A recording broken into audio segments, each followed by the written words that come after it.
Say, kids, what time is it? It's kind of like watching TV, but, in your car. 104.7 The K. Mike the Intern, Jay Stevens in the studio. It is Dark Side of the Stream, episode 195. This week was Jay's pick. It's a docu-series on Max called In the Eye of the Storm. And we've seen a lot of really cool storm documentaries in the past, storm shows. Of course, I love Twister. I haven't seen the new Twister yet. I don't know why the hell you would remake that movie. There's no need for that. But yes, it's doing good, and everyone says it's good. I don't know. Maybe one day I'll see it. Either way, that's not the point. This entire docu-series is literally found footage. They have some interviews, but when it comes down to all the storms that they're talking about, whether it's the derecho, all the tornadoes that hit the Midwest, or the fire in Maui, it literally is all created using cell phone footage. And it happens in real time. Yeah. So there are some incredible stories about this, and we will get into that down the road. But first, Jay and I both have a lot of storm experiences. And if you knew this or didn't know this, I'm going to tell you this right now. Jay actually lived in New Orleans during Katrina. Yes. So let's talk about your Katrina escape plan, my friend. Well, we were going to stay. I've probably told this before. We were going to stay in New Orleans. And that morning I woke up and the boss of the radio station was like, dude, I know you're planning on staying and going on the air. Get out of town. And I put the TV on, and I was just headed for the city. So, yeah, there was no gas in any of the gas stations. Finally, some dude clued me in. There was one pump that still worked. So we loaded everything in the car and sat bumper to bumper traffic. It took us 6 hours to go 100 miles. They turned all the lanes of the freeways, both ways, all out. So you could go on either side of the freeway and drive out, but that's how long it took us just to get to Mississippi. And that's where we got stuck for a couple of days. The storm hit, no power. But we almost went to the Superdome because that's where they told everybody to go. Me and my girl almost went to the Superdome. Could you imagine? Oh, yeah, the stories you would have had being there. It's crazy because in your experience, you did what you did, right? And then when you watch, like, for example, the Maui fire, which I thought was probably the craziest one. It was the craziest one, dude. You get to see, like, how people, they wake up and they're like, oh, my God, it's so windy today. Yeah, it's a normal day. But, man, it's windy. And then all of a sudden you turn and you see the down smoke. there. That's crazy. I mean, there were certain, like that one woman who's literally like at the last minute deciding I probably should go, just sees these old couple run out of their house and like, can you help us? So it's like literally watching the end of the world in real time. Yeah. Let me ask you this, 6 hours and luckily you found gas. Did you run out of gas in that time? Were you close? No, we went to, we had a plan to go. There was a fork in the road. It was either go to Texas, Houston way, or go North Mississippi way. Yeah. And so I said, well, which way do we go? And they said, in case it is real bad, we can continue up to Springfield because that's where my girlfriend was from. Yeah. So we go, let's go the Mississippi way. So then we had a plan to meet our friends at their parents' house in Mississippi, and we stayed there. And that's where when the storm hit, so there was no power there for a couple of days. And that's already 100 miles away from New Orleans. You know? Insane. And then apparently, did you go through any storms like when you were? No, because the storm. Once we got to the house, that's when the storm was all hit. But we went in the car. We huddled around and listened to the car radio to hear what was going on in New Orleans, and we just heard all the flooding. And we're like, we're not going to be able to go back. We're homeless. Whatever we have right now is what we have. Yeah, and that's literally that's exactly what you got from everyone that experienced this. And after a few days, they cleared the roads and we go, well, let's drive to Springfield and then figure it out from there. And then he came to work here. Not quite. Not quite. I met some of you guys. Real stepping stones. And I said, I'm going to go back to LA for a while, but if I ever come to Springfield, I'll come work for you guys. And look at this. He realized he went to LA. He's like, this place sucks. Finally got it. And then he came back. It'll be my story next when we come back to Dark Side of the Stream to discuss In the Eye of the Storm on 104.7 The K. 104.7 The K, Mike the Intern, Jay Stevens in the studio. It is episode 195. This week was Jay's pick In the Eye of the Storm on Max. So Jay got to tell his story about escaping New Orleans during Katrina. I have, being born and raised in the Midwest, a million storm stories. I bet. Way more frequently up here, man. Yeah, dude. And also the fact that like my family is all from Kansas, mid Kansas, lower Kansas, and they are right there in Tornado Alley as well. So I will let me see the first story I want to tell. Okay. I want to say it was probably 2011, maybe 2010.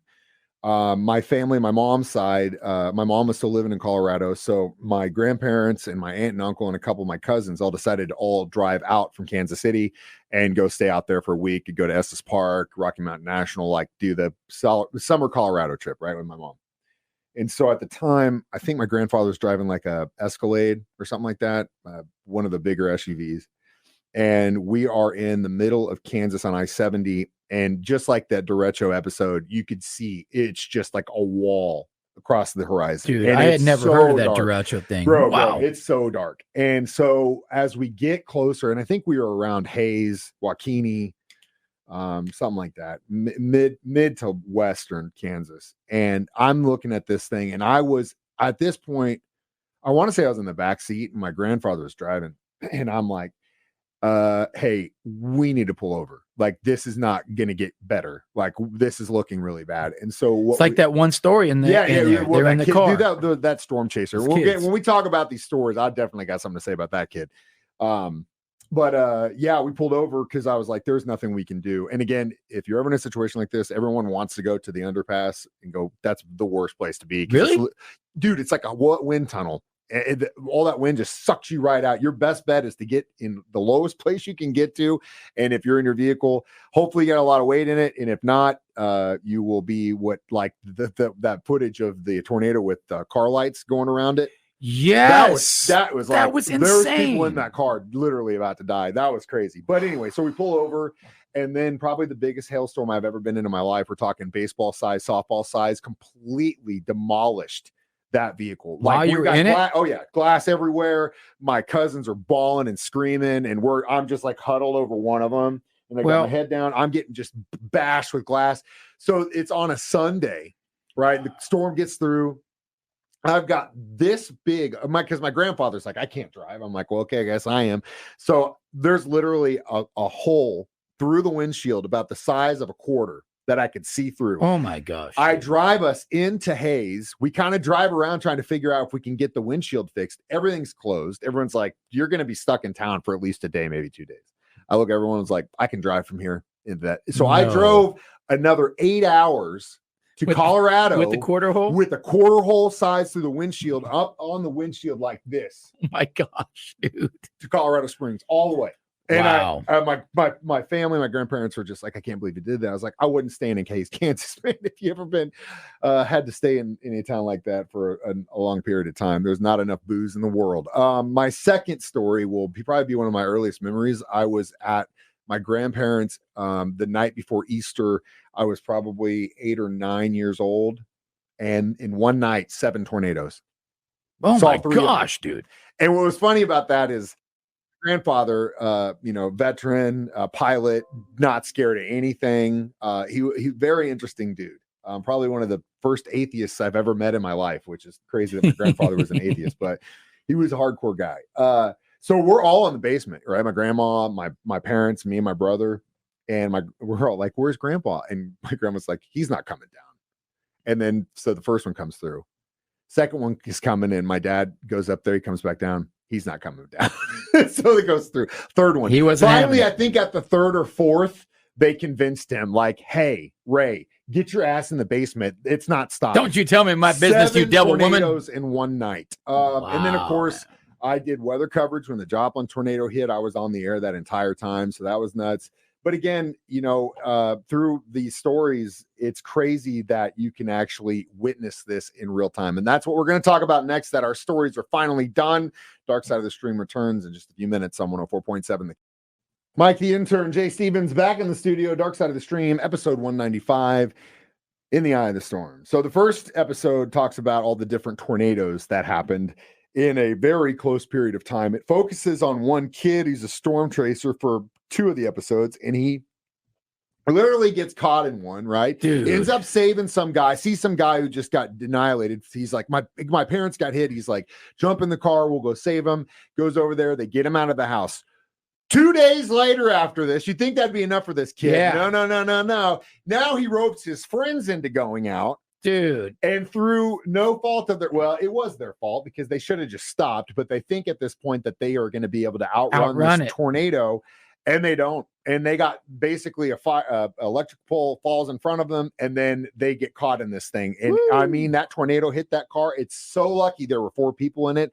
I think if there had been 1 or 2 dudes in that car, it'd have been gone.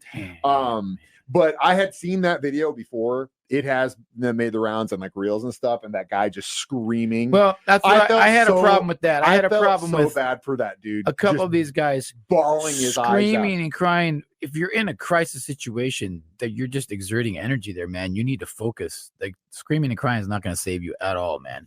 Hold on, focus. Yeah, but I mean, like, he's dying. He thinks he's dying. Like he's screaming and crying is not going to stop it. Though. He was horrified.